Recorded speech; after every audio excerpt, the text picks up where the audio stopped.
참 좋은 날입니다. 이렇게 인사하겠습니다. 예배드리기 안 좋은 날이 어디 있겠습니다만 내려오다가 이렇게 창문 밖으로 이렇게 싹 스며드는 햇빛을 보니까 마음이 굉장히 푸근해지더라고요. 장마 때문에 또 많이 꿉꿉하기도 했고 비도 많이 내려서 마음이 좀 흐릴 수 있었는데 하나님은 흐린 날이 지나게 하시고 또 맑은 날을 항상 주시는 분이십니다. 우리 인생에도 흐린 날이 지나면 또 이렇게 맑은 날이 있게 되는 줄 여러분 믿으시기를 바랍니다. 12사사 중에 마지막 사사였던 삼손을 끝으로 이 사사들의 이야기는 끝이 납니다. 이제 사사시대 때의 이스라엘 사회에 대한 모습을 이제 앞으로 우리가 보게 되는 사사기 본문에서 드러내게 되는데 사사기 17장부터 21장까지 오늘 보게 되는 17장부터 마지막 21장까지는 사사기의 결말부에 해당하는 부분입니다. 사사기 결말부의 주제가 있는데 오늘 본문에도 등장하는 사사기 17장 6절과 또 21장 25절에 기록된 말씀에서 확인하게 됩니다. 사사기 결말부의 처음과 끝을 장식하고 있는 말씀인데 우리가 몇 번 보았던 말씀입니다. 한번 보실까요? 사사기 17장 6절하고 또 21장 25절의 말씀인데 그때에는 이스라엘이 왕이 없으므로 사람마다 자기 소견에 옳은 대로 행하였더라. 그리고 마지막 21장 25절이 사사기 끝의 내용이거든요. 똑같습니다. 그때 이스라엘의 왕이 없으므로 사람이 각기 자기 소견에 옳은 대로 행하였더라. 사사기 결말부, 즉 이스라엘 사회상에 대한 이야기를 할 때 17장 초반부에서 그때 이스라엘 왕이 없으므로 이 말씀이 이어지고 그리고 마지막 21장 25절에는 똑같은 말로 이제 끝을 맺습니다. 그러니까 그 사이에 있는 내용이 당시 이스라엘 사회상을 이야기하고 있는데 이스라엘의 왕이 없었을 때에 스스로가 왕이 되어 살아갔을 때에 그 이스라엘 사회의 전반적인 모습은 어떠했는가라는 것을 오늘 본문부터 그리고 마지막 21장까지가 얘기해 주고 있다는 겁니다. 여러분 이스라엘의 왕이 없다라고 할 때 그 왕은 사실 왕관 쓰고 있는 왕이 아니죠. 다윗이나 솔로몬이나 사울 같은 그런 왕을 말하는 것이 아니라 이스라엘의 왕이 있었습니다만 그 이스라엘의 왕은 그 왕이 또 왕이 있지 않습니까? 하나님이시죠. 그래서 이스라엘의 왕들은 하나님의 명령을 따르고 그리고 하나님의 지시를 받듭니다. 그게 세상 왕들과 다른 이스라엘 왕의 정체성이죠. 그러므로 오늘 이 본문의 17장 6절에서 등장하는 말씀과 마지막 사사기 21장 25절에 등장하는 말씀에 이스라엘의 왕이 없었으므로라고 하는 말은 사실 이스라엘 백성들 안에 하나님이 상실되었다. 하나님이 실종되었다. 하나님이 사라지게 되었다라고 하는 말과 같은 말로 이해할 수 있습니다. 그렇게 되었을 때 이스라엘 사회를 대변하는 사건들, 왕이 없는 이스라엘이 어디까지 타락했는지, 어떤 모습으로 변질되었는지를 오늘 본문부터 이제 마지막 21장까지의 내용을 통해서 보게 될 텐데 제가 당부를 하나 드리겠습니다. 앞으로 우리는 굉장히 충격적인 실화를 접하게 될 것입니다. 임산부나 또 심장이 약하신 분이나 노약자들께서는 들으실 때 주의해 주시길 바랍니다. 되게 충격적인 이야기들이 앞으로 이 사사기 17장부터 많이 펼쳐질 것이기 때문에 그렇습니다. 그 첫 번째 타락상을 고발하고 있는 이 실체가 미가의 집, 이 미가의 집에서 일어난 사건을 통해서 드러나는데 오늘 본문은 미가라는 사람의 어머니가 돈을 잃어버렸다라고 하는 사건으로 시작하고 있습니다. 근데 그녀가 잃어버린 돈의 액수는 얼마냐 하면 이 드릴라가 블레셋의 한 방백에게 5방백에게 받았으니까 은 1100개씩 그러니까 5500의 은을 받았지 않습니까? 그 은 1100 블레셋의 한 방백에게 받았던 은 1100 드릴라가 받았던 그 돈과 오늘 이 미가의 어머니가 잃어버린 돈의 액수가 같아요. 제가 설명드렸습니다만 은 1100은요 오늘날 이 현대적인 가치로 환산을 하게 되면 수십억이 됩니다. 그러니까 미가라고 하는 사람, 그 어머니는 부자였던 것 같아요. 그런데 그 어마어마한 돈을 잃어버리게 된 것이죠. 돈을 찾다 못 찾아서 그 어머니는 돈을 훔쳐간 자를 저주합니다. 얼마나 강도가 센 저주였던지 결국 그 돈을 훔쳐간 도둑이 제 발로 찾아와서 돈을 갖다 놓고 자백을 하는데 충격적인 건 뜻밖의 그 범인은 그녀의 아들이었다는 겁니다. 자, 2절 말씀 보시면 그의 어머니가 그의 어머니에게 이르되 어머니께서 은 1,100을 잃어버리셨으므로 저주하시고 내 귀에도 말씀하셨더니 보소서 그 은이 내게 있나이다. 내가 그것을 가졌나이다 하니 그의 어머니가 이르되 내 아들이 여호와께 복받기를 원하노라 하니라. 여러분, 이 한 구절의 이 모자지간의 대화를 통해서 사실 우리는 조금 혼란스러워하여 이게 도대체 무슨 내용일까라고 하는 이 한 구절 속에서 굉장히 큰 부담스러움을 느끼셔야 합니다. 자식이 부모의 돈을 훔쳤다는 것도 선뜻 이해가 되지 않지만 돈을 찾은 그 미가의 어머니가 금방 미가를 위해서 하나님께 복을 빌고 있다는 것이죠. 여러분, 우리의 상식대로라면 어떻게 해야 맞습니까? 돈을 훔쳐간 자녀들, 돈을 훔쳐간 아들, 아버지 지갑에서 돈 10,000원짜리 하나 훔쳐간 정도가 아니라 그것도 용서 못할 죄지만 수십억이나 되는 돈을 이 아들이 훔쳐갔어요.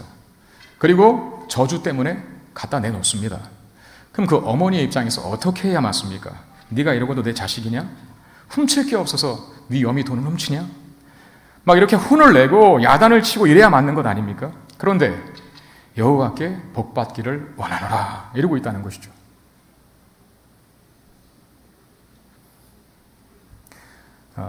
이 미가가 회개하는 차원에서 아무리 생각해봐도 내가 한 이 짓은 잘못된 거야.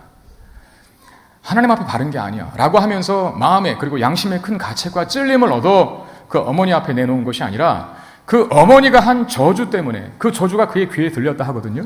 그 저주 때문에 그 돈을 거기다 갖다 놓은 것입니다. 그랬더니 그 어머니는 여호와께 복받기를 원한다 라고 대답하고 있습니다. 여러분, 당시의 고대 사회에서는 그 저주가 실제로 위력이 큰 것으로 여겨졌었습니다.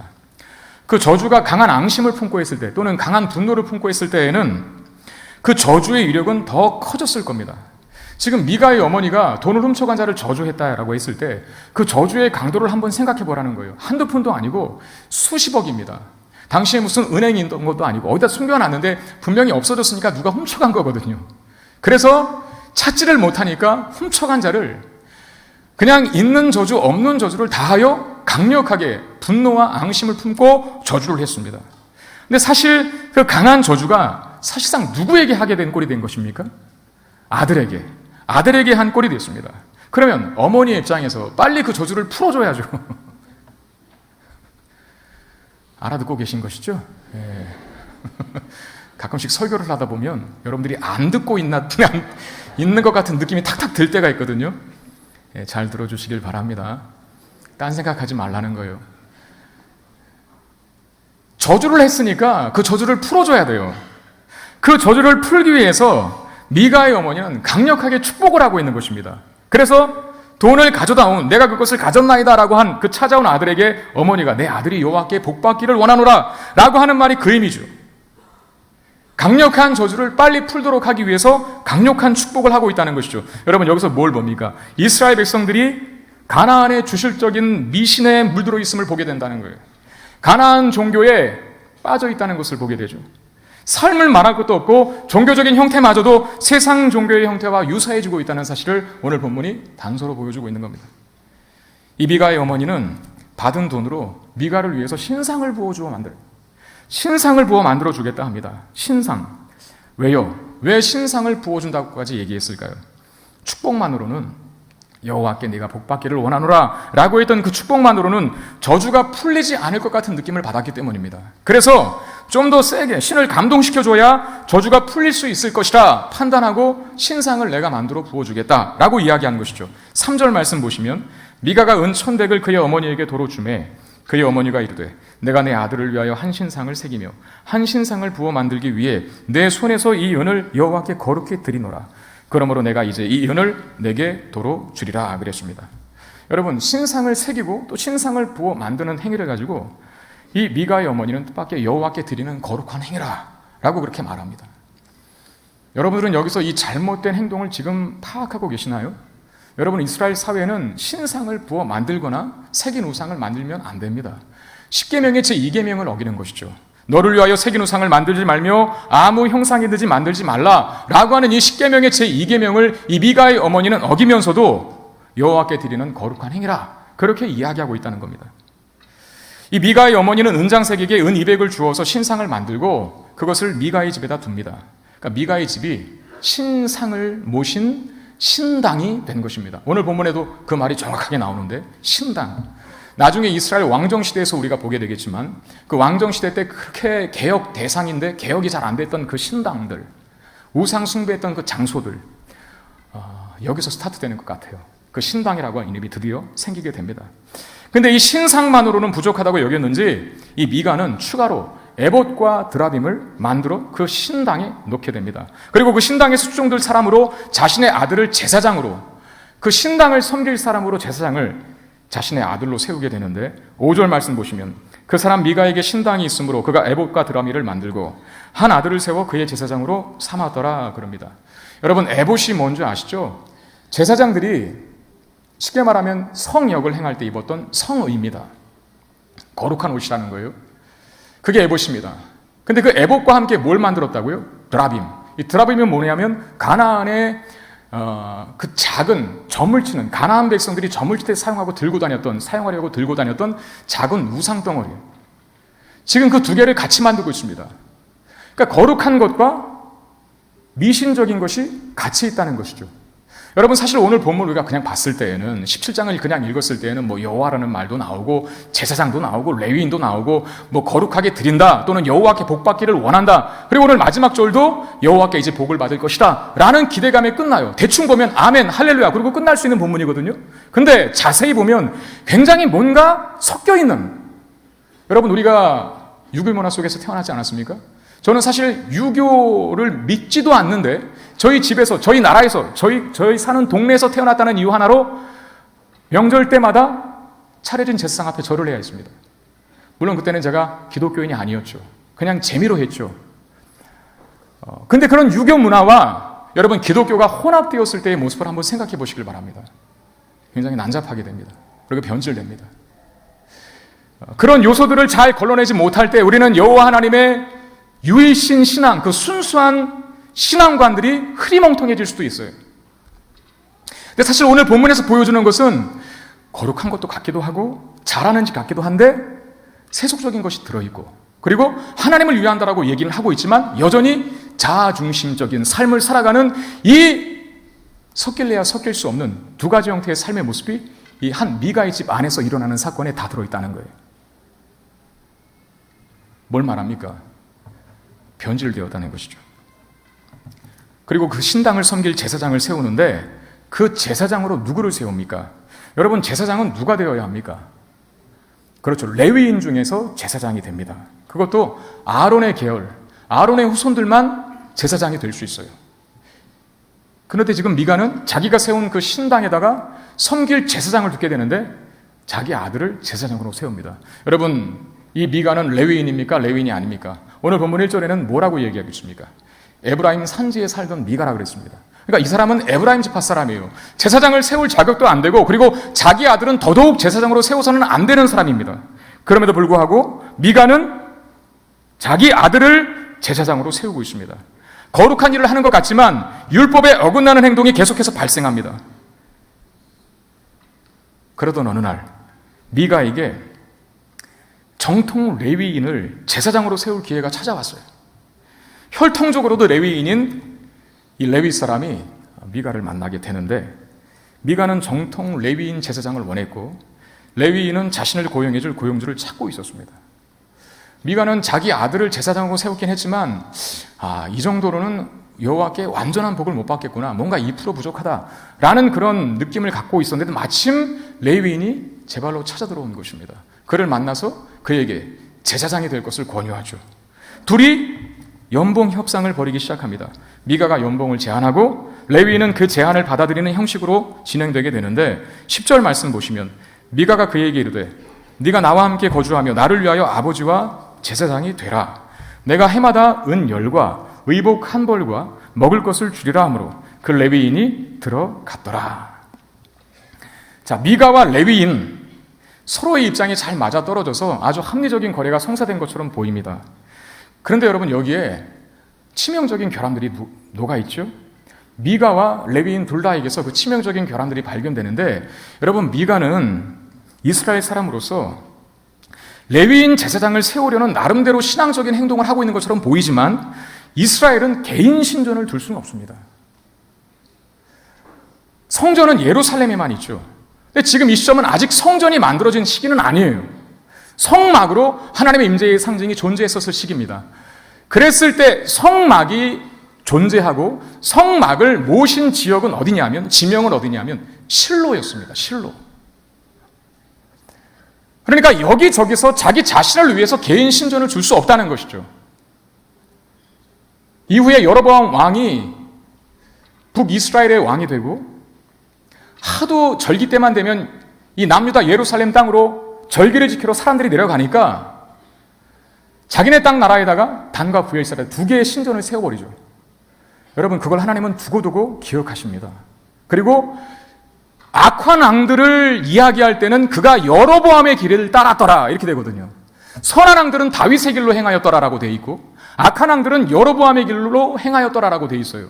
그러니까 하나님께서 정해놓으신 곳이 성소가 되고 성전이 되어야 되는데 자기의 이익과 편의를 위해서 마음대로 그 장소를 바꿨을 때 그 죄가 얼마나 큰 것인가라는 사실을 성경이 가르칩니다. 지금 근데 이 미가는 그 잘못을 저지르고 있다는 것이죠. 그리고 레위인으로 하여금 자신의 사적 신당에서 자신을 위하여 제사장이 되어달라고 요구합니다. 하나님을 위한 것이 아니라 자신을 위하여 말입니다. 이게 지금 미가가 가진 결함이고, 그리고 레위인을 보겠습니다. 여러분, 레위인은 지금 이 본문에서 소개되고 있는 레위인은 유다 지파에 속한 사람입니다. 그러니까 유다 지파 사람이라는 말이 아니라 레위인은 여러분 따로 받은 기업이 없잖아요. 땅덩어리가 없기 때문에 각각 지파 속에 흩어져 들어가 살면서 그 지파 안에서 말씀을 가리키고 여호와 율법을 가리키고 또 말씀대로 사는 법을 교육하고 훈련하는 그런 일들을 감당하는 자들로서 따로 기업이 없이 각 12지파 속에서 섞어 들어가서 살아갑니다. 근데 지금 여기 미가와 연범 형상을 벌이고 미가의 집에 들어가 살게 된 이 레위인은 유다 지파가 그의 제한된 영역이었어요. 그 경례를 벗어나면 안 됩니다. 거기서 죽어야 돼요. 그리고 거기서 성역을 감당해야 돼요. 근데 지금 거기를 나왔어요. 이탈해버렸다는 겁니다. 왜 이탈했다고요? 거할 곳을 찾기 위함이었다라고 8절에 기록되어 있는데, 이게 좋게 말하는 것이 그냥 우리가 적나라하게 이야기하면 먹고 살기 위해서 지금 떠돌아다니는 겁니다. 먹고 살기 위해서. 여러분, 다음 주에 보게 될 본문이지만 다음 주에 사사기 18장을 보게 되는데 단지파가 등장합니다. 구체적인 내용은 다음 주에 하겠지만 단지파가 이 미가의 집에 고용된 이 제사장 레위인에게 또 제안을 해요. 너 한 가정의 제사장 들래? 아니면 한 지파의 제사장 들래? 그러니까 너 시골 농촌 변두리에서 목회하지 마라. 저기 서울로 한번 가자. 대형교회 와서 목회하는 게 낫지 않겠어? 라고 딱 제안했을 때 이 지금 미가에게 교용된 레위인이 어떻게 판단하는 줄 아세요? 두 말 없이 보따리 싸고 떠납니다. 뭘 말합니까? 당시 종교도 굉장히 타락되어 있음을 말하죠. 오늘 본문에는 이 레위인을 청년이었다, 청년이라는 말을 굉장히 많이 강조하는데, 여러분, 청년은 어떠해야 합니까? 좀 참신해야죠. 그리고 순수해야죠. 때가 덜 묻는 것이 청년 아닙니까? 여러분, 저 젊습니까? 젊지 않습니까? 저 참신해 보이지 않나요? 뭔가 이렇게 바르게 할 것 같이 생기지 않았습니까? 그래도 우리 전 목사님 아직 젊으니까 순수한 패기와 열정을 가지셨을 거예요. 그런 기대로 지금 여기 앉아 계신 거 아닌가요? 네. 성가대는 복 받을지어다. 젊으면 그 젊음의 어떤 그 특유의 기운이 있는 거예요. 왜 여기서 지금 레위인을 이야기할 때 청년 레위인을 강조하고 있을까요? 청년은 그나마 순수해야 되는데 그 청년 레위인조차도 찌들 때도 찌들어버린, 썩을 대로 썩어 빠진 모습으로 변절되어 있음을 강조하고 있습니다. 이렇듯 미가와 레위인은 서로 간의 거래를 통해서 미가는 축복에 대한 그 보장을 얻어내고 레위인은 안정된 삶을 미가를 통해서 추구하고자 합니다. 여러분, 이것이 사사기 17장의 내용인데, 여러분, 이 사사기 17장의 내용을 보고 이제 뭘 느낍니까? 우리가 그냥 대충 읽었을 때에는 여기서는 아멘 해야 되나? 이건 할렐루야인가? 여호와께 복을 빌고 있네? 여호와께 복 받을 것이라고 하라? 이제 제사장을 정식 레위인으로 고용했으니 이제 받을 건 미가에게 복밖에 없구나 라고 여러분들이 이해하실 수도 모르겠어요. 사사기가 그래서 어려운 거예요. 사실 내용은 하나도 어려운 게 없거든요. 쑥쑥 잘 들어와요. 그런데 뭐가 어렵냐면 얘네가 지금 옳은 일을 행하고 있는지 아니면 그른 일을 행하고 있는지 잘 몰라요. 만약에 여러분들의 신앙의 수준을 최고점이 10이라고 했을 때 만약에 1, 이제 뭐 초보적인 신자라든지 예수 믿은 지 얼마 안 된 사람, 그 1이라고 하는 숫자를 가지고 있는 신앙의 수치를 가지고 있다고 생각합시다. 이 본문을 보고 뭐가 옳은 건지 뭐가 그런지 구분 못 합니다. 제가 볼 때 한 5 정도는 돼야 이거 뭔가 좀 이상한데? 이 본문을 보면서 그런 깨달음을 얻게 돼요. 그래도 한 7, 8은 돼야 이건 잘못된 것 같다라고 알 수가 있죠. 이 17장 본문 전체를 보면 그냥 대충 봤을 때에는 뭐가 뭔지 잘 몰라요. 그런데 여러분들의 신앙의 수준이 한 7점, 8점 정도 되었을 때에는 뭔가 많이 섞여 있는데 이걸 느낄 수 있어야 됩니다. 맞아요. 섞여 있어요. 뭐가? 종교와 신앙이. 종교라고 하는 허울은 있는데 신앙이라고 하는 본질은 없습니다. 종교성은 갖고 있지만 세상성이 그 내용을 채우고 있습니다. 거룩한 것이 속된 것에 잠식당해 있고요. 하나님의 자리가 죄악된 자아가 왕노릇하는 자리로 대체되었습니다. 이게 지금 17장의 이야기의 핵심적인 내용이에요. 근데 더 심각한 것은 이들이 이들의 행동을 당연한 것으로, 심지어는 잘하는 것으로 알고 있고 이해하고 있다는 데 있습니다.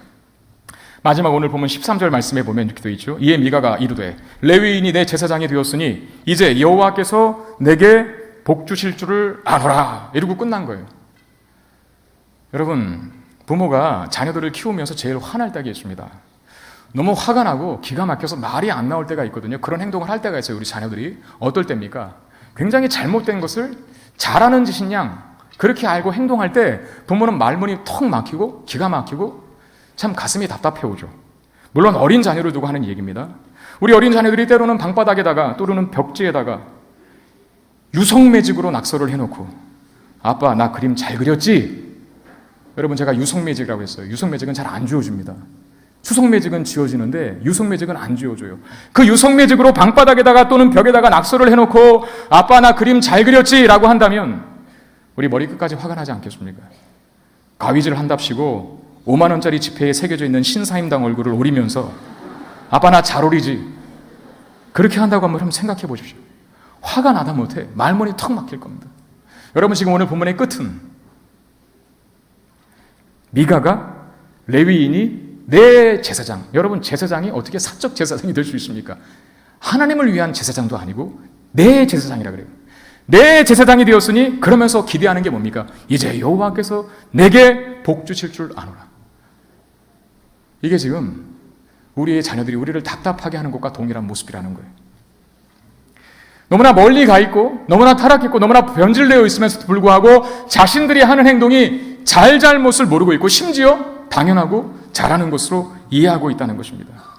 돈 훔쳐간 자식을 엄마는 축복하고 있고 10계명에 금지된 신상을 만들면서 여호와께 드리겠다고 하고 있고 자신을 위해 신당을 두고 제사장을 두면서 이제 여호와께서 내게 복을 주실 것이다 라고 기대하고 있습니다. 여러분 이런 어처구니 없는 일들이 이 지금 사사시대 때 이스라엘의 모습이었고 그게 일상화되어 있습니다. 당연한 것으로 여겨졌다는 것이죠. 그리고 잘하는 것으로 알고 있었다는 것이죠. 이것이 바로 사사시대 이스라엘 사회의 모습인데 여러분 한번 생각해 보십시오. 이스라엘이 왜 이렇게 변질되게 되었을까요?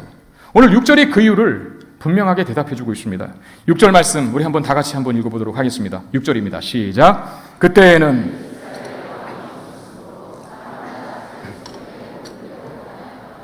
여러분 이스라엘의 왕은 누구라고요?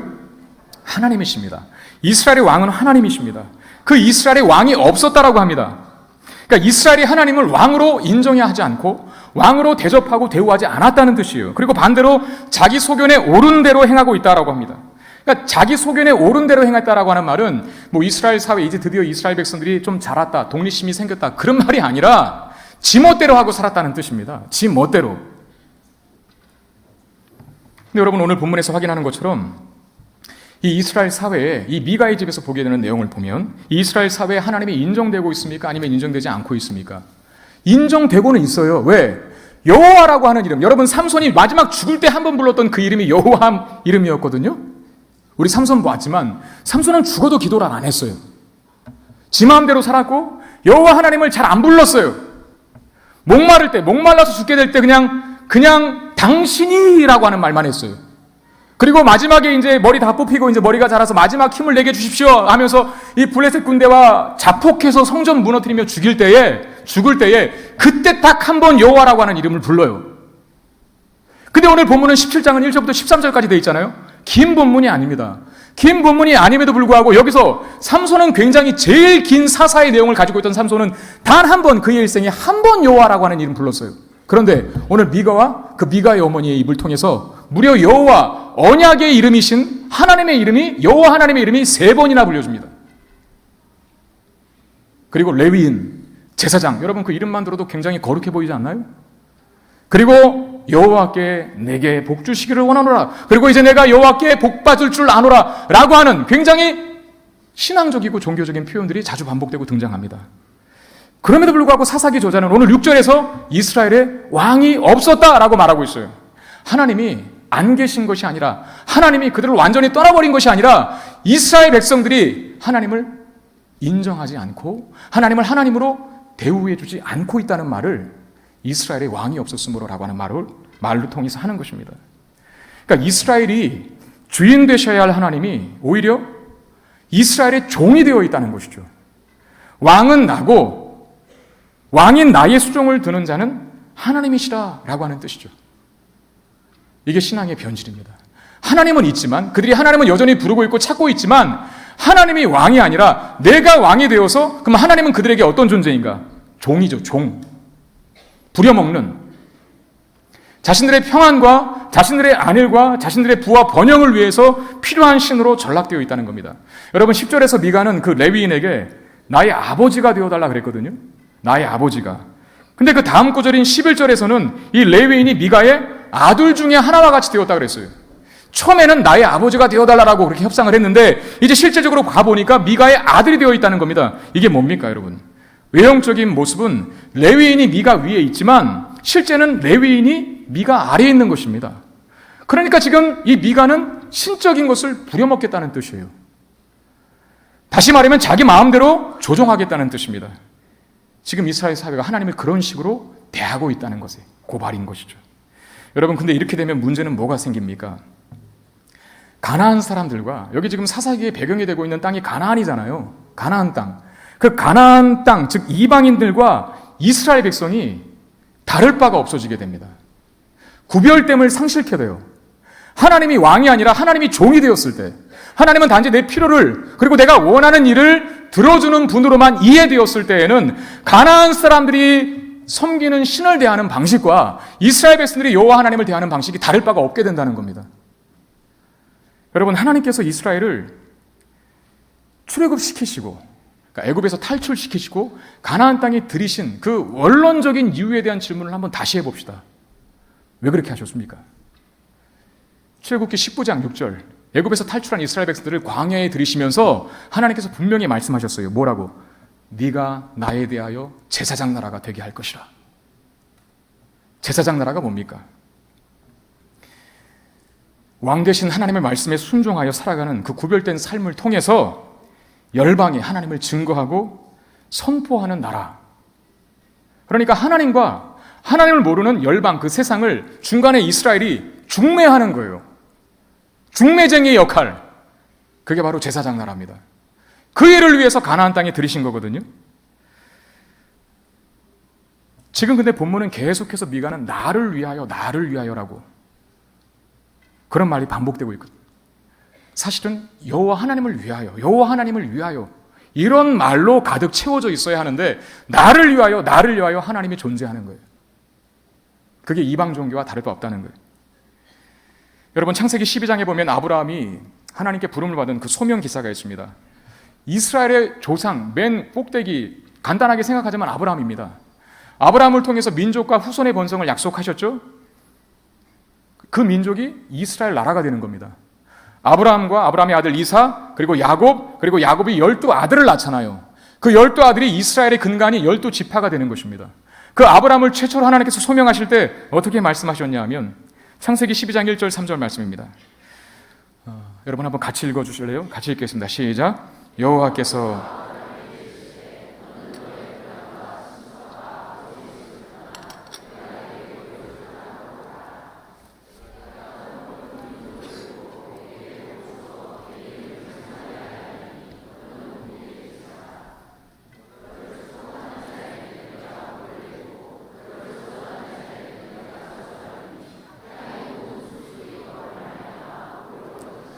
자, 요 구절 한번 가만히 두시고요. 그 마지막이 뭐라고 되어 있습니까? 땅의 모든 족속이 너로 말미암아 복을 얻을 것이라. 그 너가 누구예요? 아브라함이잖아요. 결론은 뭡니까? 아브라함을 부르신 결론. 너로 말미암아 땅의 모든 족속이, 즉 이방이, 열방이 복을 받게 될 것이다. 이것 때문에 부르신 거예요. 너를 축복하는 자에게 내가 축복하고 너를 저주하는 자에게 내가 저주하겠다라고 말씀하시는 이유는, 결론은 너를 통해 모든 민족이 복을 받게 할 거니까 아브라함아 너 잘 살아야 된다, 그런 말인 거예요. 네가 이방인들에게 축복을 야, 저 사람 참 다르게 산다, 정말 내가 믿는 신이 있다면 축복하고 싶다, 그렇게 잘 사는 모습을 아브라함이 보여주라는 거예요. 저주받을 짓 하지 말고, 이방 민족들에게 저주받을 짓 하지 말고, 너의 다른 삶을 통해서, 그들과는 차원이 다르고 수준 높은 그 다른 삶을 통해서 너의 삶을 보는 이방 민족들이 축복할 수밖에 없도록, 그래서 너를 통해서 그 이방 민족들이 복을 받게 되도록, 이게 아브라함을 부르신 목적이고 아브라함의 후손들에게 약속한 하나님의 계획이었습니다. 그런데 지금 가나안 땅에서 정착 생활을 다루고 있는 이 사사기의 결말부는 이스라엘이 본래 가지고 있던 이 역할과 책임, 땅의 모든 족속이 이스라엘 백성으로 말미암아 복을 얻게 되는 이 역할과 책임이 다 사라져버린 모습으로 전락되어 있다는 것이죠. 애국과는 다른 나라가 되는 것이 이스라엘 아닙니까? 그리고 가나안 땅과도 다른 나라가 되는 것이 이스라엘 백성들 아닙니까?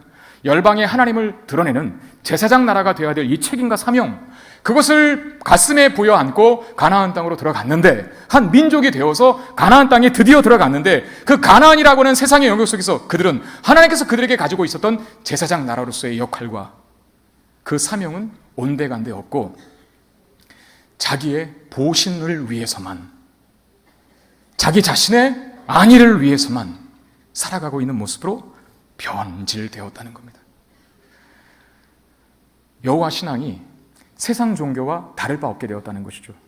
하나님이라고 하는 이름, 여호와라고 하는 이름, 레위인도 있고 제사장도 나오고 여호와께서 내게 복을 주실지어다라고 하는 축복의 내용도 나오지만, 그러나 허울뿐이에요. 사실은 다 세상 종교 닮아가게 되었다는 걸 말합니다. 내 구미에 맞는 신, 사명과 책임은 없고 신을 조종해서 내가 원하는 것을 받아내는 방식의 어떤 저급한 종교 생활이 이 이스라엘이 하나님을 섬기는 방식이 되어버렸다는 것입니다. 이게 미가의 집의 모습이고, 이 미가의 집의 모습은 이스라엘의 당시 시대적 상황을, 사회상을 반영하고 있는 것입니다. 여러분, 우리는 이 미가의 집에 나타난 이런 모습을 보면서, 야, 어떻게 이렇게 변질될 수가 있나? 이렇게 사람이 무식하고 참 무지할까? 왜 이스라엘이 이렇게 변화가 안 될까? 라고 한탄하고 또 손가락질하고 싶기도 하지만, 사실 이것이 우리의 모습이기도 한데 우리 안에 충격이 있습니다. 우리가 하나님을 섬겨서 얻으려고 하는 것은 뭘까요? 혹시 그냥 편안하게 사는 것 아닙니까? 그냥 아무 문제 없이 형통하게 되기를 바라는 것 정도 아닙니까? 하나님 앞에 구하는 것이 있다면 그저 건강하게 해주십시오. 그저 내 자식들 다 잘 되기를 원합니다. 하나님, 내 자녀가 지금 고3인데 공부 열심히 해서 그 이상으로 좋은 대학 가기를 원합니다. 하나님, 지금 제가 사업하고 있는데 모든 사람들이 다 불경기를 할지라도 내 사업만큼은 잘 되기를 원합니다. 그런 기도 할 수 있죠. 저도 그 일을 위해서, 여러분들을 위해서 기도합니다. 근데 거기까지만 머물면 우리는 세상 사람들이 이방 종교를 섬기는, 우상을 대하는 그 모습과 차이가 없는 겁니다. 구별된 삶이란 그 안에 있을 수가 없겠죠. 어디까지 가야 합니까? 이 질문에 답하셔야 합니다. 왜 건강해야 하죠?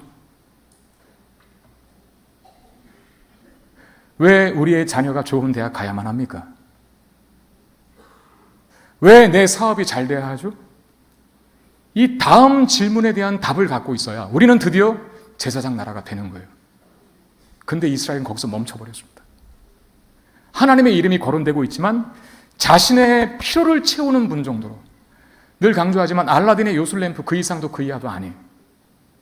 하나님이 나에게 뭘 원하시는가? 내가 이 땅에서 나에게 준 부, 나에게 준 명예, 나에게 준 권세, 나에게 준 복으로 해야 될 일은 뭔가?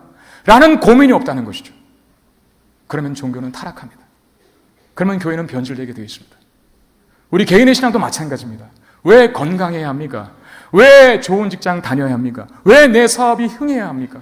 우리는 이 질문에 대답할 수 있어야 됩니다. 그리고 이런 대답을 나눠야 돼요. 하나님의 영광을 위해서. 나의 건강함으로 인해서 내가 사명 잘 감당하기를 원합니다. 우리 자녀가 좋은 대학 가서 하나님께서 맡기신 책임과 역할, 이 세상에 큰일을 감당하는 일꾼으로 세워지기를 원합니다. 우리 사업이 잘 돼서 하나님의 교회를 세우고 하나님의 영광을 드러내는 그 사명 내가 잘 감당하기를 원합니다. 결국 우리의 원하는 바람, 우리의 모든 소원의 궁극적인 목적은 하나님의 영광을 드러내는 사명으로 귀결되어 있어야 하는, 이게 세상 사람들이 갖는 종교와 우리가 믿는 신앙의 차이예요. 우리는 더 고급하고 영광스러운 삶의 자리로 부름을 받은 존재들입니다. 베드로전서 2장 9절 말씀 보시면, 그러나 너희는 택하신 족속이요 왕같은 제사장들이요. 여러분, 여기도 제사장이라고 하는 단어가 나오죠. 왕같은 제사장들이요 거룩한 나라요 그의 소유가 된 백성이니 이는 너희를 어두운 데서 불러내어 그의 기이한 빛에 들어가게 하신 이의 아름다운 덕을 선포하게 하려 하심이라. 예, 아름다운 덕을 옛날에는 선전하게 하려 하심이라. 이게 바로 중매장의 역할 아닙니까? 우리를 하나님께서 복 주시고 우리를 거룩한 소유 삼으시고 왕같은 제사장 삼으신 이유가 뭐라고요? 그렇게 우리를 빚으시고 만드신, 우리에게 복 주신 하나님을 알지 못하는 열방 가운데, 이방 가운데 믿지 않는 이웃에게 그 하나님의 빛을, 복음을, 그 은혜를 선전하고 자랑하는 복의 통로가 되도록 하기 위하여, 그게 우리의 사명이고 우리의 책임입니다. 그 사명과 책임을 잃어버리지 말라는 거예요. 그러면 그 영광스럽고 고급한 우리의 사명의 자리에서 그 사명을 어떻게 하여 잘 감당할 수 있겠습니까? 하나님은 우리의 왕으로 인정하고 그분의 말씀에 순종하며 사는 것입니다. 나를 부르신 이유와 목적을 생각하는 것입니다. 이스라엘이 왜 가나안 땅에 들어와 살아야만 했는지 그 질문에 대한 답을 꼭 갖고 있는 것입니다. 우리 각자의 삶의 자리와 위치에서 세상 사람들이 감히 흉내낼 수 없는 그런 역할과 소임이 우리에게 있다는 것이죠. 저와 여러분들은 세상 사람들과 다른 사람입니다. 우리의 우리된 정체성을 반드시 기억하며 살아갈 수 있는 저와 여러분 되시기를 바랍니다. 그 일을 잘했던 사람이 요셉이었죠. 여러분, 요셉이 그 형제들의 음모 때문에 애굽 땅에 팔려가지 않습니까? 종으로. 그래서 제일 먼저 간 집이 어디였습니까? 그 애굽의 군대 장관이었던 보디발의 집, 거기에 몸종으로 들어가게 되는데, 거기서 요셉은 최선을 다해 아주 정직하게 성실하게 자기 소임을 다합니다. 왜 그렇게 했는지에 대해서 성경은 여호와께서 그와 함께 하셨기 때문이라고, 여호와께서 요셉과 함께 하셨기 때문에 요셉이 성실하게 최선을 다하여 정직하게 살았다라고 그렇게 기록하고 있거든요. 그런데 그런 결과로 무슨 일이 벌어졌냐고 기록하냐면, 뜻밖의 창세기 39장 5절은 요셉 때문에 보디발의 집이 복을 받았다라고 기록합니다. 자, 창세기 39장 5절 말씀입니다. 여러분, 한 번 더 읽어주실래요? 같이 읽겠습니다. 시작. 그가